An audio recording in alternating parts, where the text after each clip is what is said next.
Hey guys, so for this video, I'm going to give you some useful tips and tricks to help ease your arena grind. As you guys should already know, everyone's arena points have officially reset. The week-long preseason is over. Epic quite literally changed nothing about the game, but hey, at least we have something to work towards. Now, the other issue I have with the preseason is that it ended right before Season 6 tournaments start. Epic is only giving everyone 1 week to get to champs compared to the normal 3 or 4. That really is not a lot of time. Don't you worry though, itsJerian is here with all the best strategies to maximize your arena points in the shortest amount of time possible. So take out a pen, a piece of paper, and pay attention, because this is my Chapter 2 Season 6 guide to Arena. Usually I would start off by explaining the arena point system, but it has not changed in like 7 seasons, so I'm just gonna begin with the early game. The early game, as I always say, is the most RNG part of the match. You have random loot from chests, random opponents dropping on you, randomness in where zone goes. The early game can be very scary. One way to minimize this randomness is to find a spot with a ton of mechanical parts. The meta in Chapter 2 Season 6 is to craft your makeshift shotgun, I like to call it the make shit, into a purple spaz. Some locations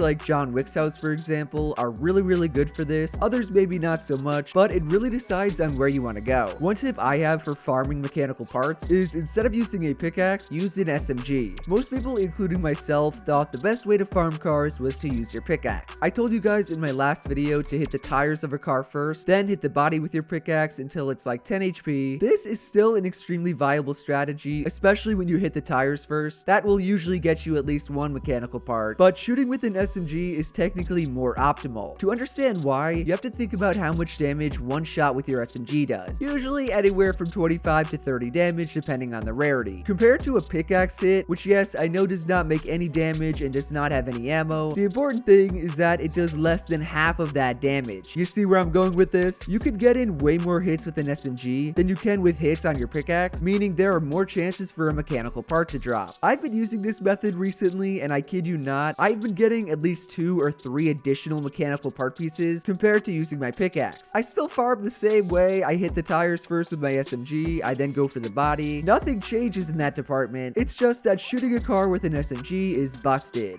The next tip I have for the early game is to utilize everything on your looting route. Before I say anything, if you're someone who is struggling to find a good looting route, why does this sound like a weird infomercial? Seriously though, if you could not find a good solo drop spot, go watch my landing locations video from this week. I cover a bunch of different landing spots like the John Wick house I mentioned before. I threw Camp Cod in there, Mini Junk Junction. Basically, every place I show will get you a guaranteed purple pump. Now, what I mean when I say utilize everything within your looting route is basically to take advantage of all the different in-game features. A great example of this are NPCs. NPCs are the non-player characters scattered all around the map. There's pretty much one at every major POI or just outside of it, and they all have different items as well as upgrades to offer you. Why I'm bringing NPCs up and why they're so broken in Season 6 is not only because you can use them to upgrade your weapons. This makes it way easier to turn a green makeshift into a blue one and then craft that into a purple pump, but NPCs also drop you stuff every single time you interact with them. You don't even need to do anything for them either. You just interact with them once and they will drop you some shield, materials, random items, and or some gold weapons. So please, boys and girls, even if you're not going to use the NPC, I know a lot of them do not actually offer upgrades, you still want to make sure you interact with them. They will make the early game so much easier for you if they're on your looting route, and hey, you might even get lucky with a golden spaz. Outside of just NPCs though, there are some additional features you definitely want to take advantage of. You have fishing, which got a huge buff in Season 6. There's like 3 extra fish they added, including the cuttlefish. Hopefully they add it back soon. You have bunker chests, possibly the best and most overpowered chests Epic has ever added. And speaking of overpowered, you have primal weapons. Straight up, primal weapons are the key to winning off spawn in Season 6. Anytime you see a primal weapon, whether you get it from a chest or you see it on a floor loot spawn, please take it. Primal weapons are so much better than makeshift weapons. In fact, I personally think they're better than the lower tier normal weapons, including the pump. There's really no reason to be taking any other weapon over a primal outside the purple spaz in the early game. Simply fight with a primal or normal weapon, find the makeshifts that you left behind, and then go and craft them after the early game fighting is done. That is how you're going to be successful in the early game.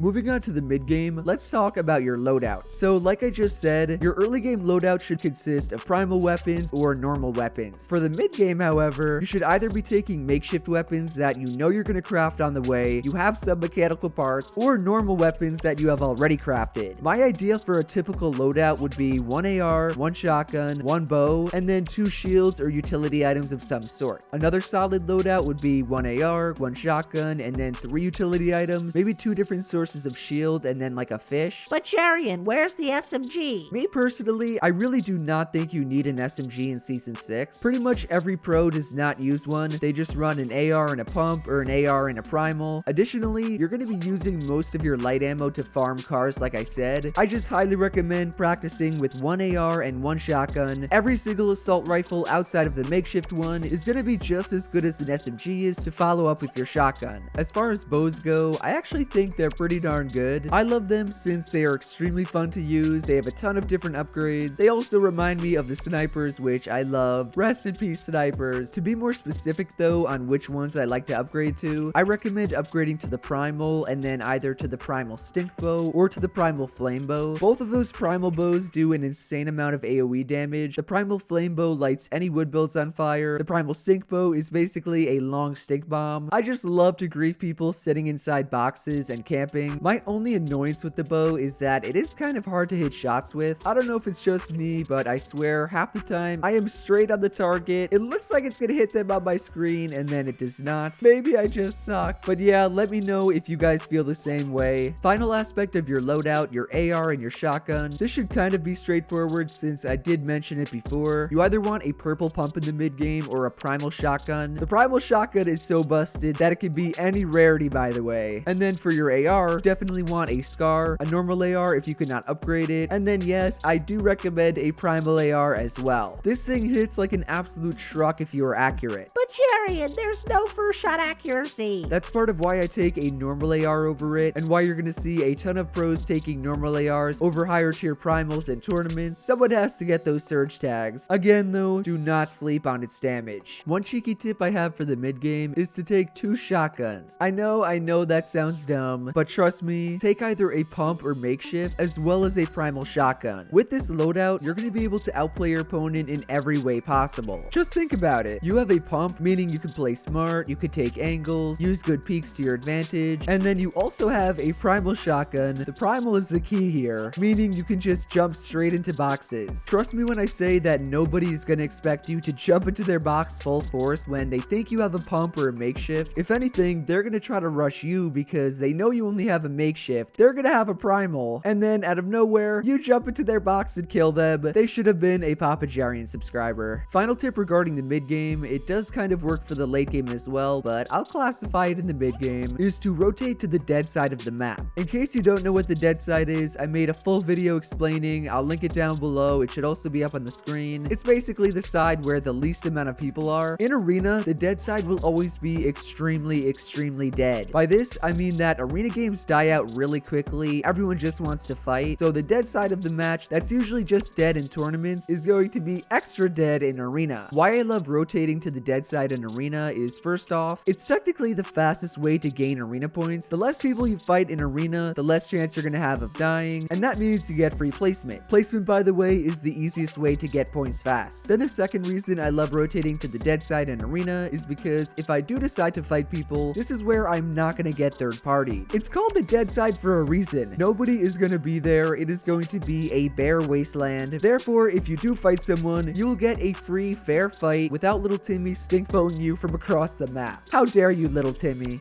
Final section of the video is going to be the late game. This section is going to be really short since most arena matches do not have that stacked late games. I'll probably use some other people's clips just from recent tournaments or scrims because my arena late games are dead. Regardless, the biggest change of Season 6 regarding the late game was the removal of bouncers. Bouncers were the only rotation item we had last season, and now they are officially gone. What this means for everyone is that we're going to have to really pay attention to our positioning and our rotates. Anytime you can rotate early, go. Do not wait and hesitate because again, you do not have bouncers or shockwaves or anything to help you get into zone. Just make sure you're always thinking about the next rotate. That is what Zate always says. He's the best IGL. And just pay attention to where the next zone is going. Some pretty basic tips for the late game and climbing an arena is do not be afraid to base up or sit in a bush. I know I tell you guys not to do this in my fighting tips and tricks videos. It's not really going to make you better at the game, but if you need to get points fast and you need to get to champs, do not be afraid to play slowly. On top of that, which is not really that related, but it is a change in Season 6, please pay attention to your ammo. Epic actually went and changed the max amount of ammo you can hold. For assault rifles, it went from 1,000 to 500, and for light ammo, I think it did the same. Maybe even less, just correct me down below. I know that may not sound like that big of a change, especially not for the early or mid game. Trust me though, it will undoubtedly catch up to you in the late game when you're trying to spray. Just check on your ammo, okay? Last tip for the late game, last tip for the entire video, use code JERIAN. Yeah. Overall guys, that is my guide to dominate an arena for Chapter 2 Season 6. So if you enjoyed the video or you learned something new, do be sure to drop a like, subscribe to the channel somewhere down here, and to turn on my post notifications. Shout out to everyone on the screen for using code JERIAN. I appreciate each and every one of you so much. I have not been posting that much on my second channel. I've been slacking, so give me some ideas before tournaments come back. I'm open to anything. Otherwise, that's it from me, and I will see you guys in the next one. Later.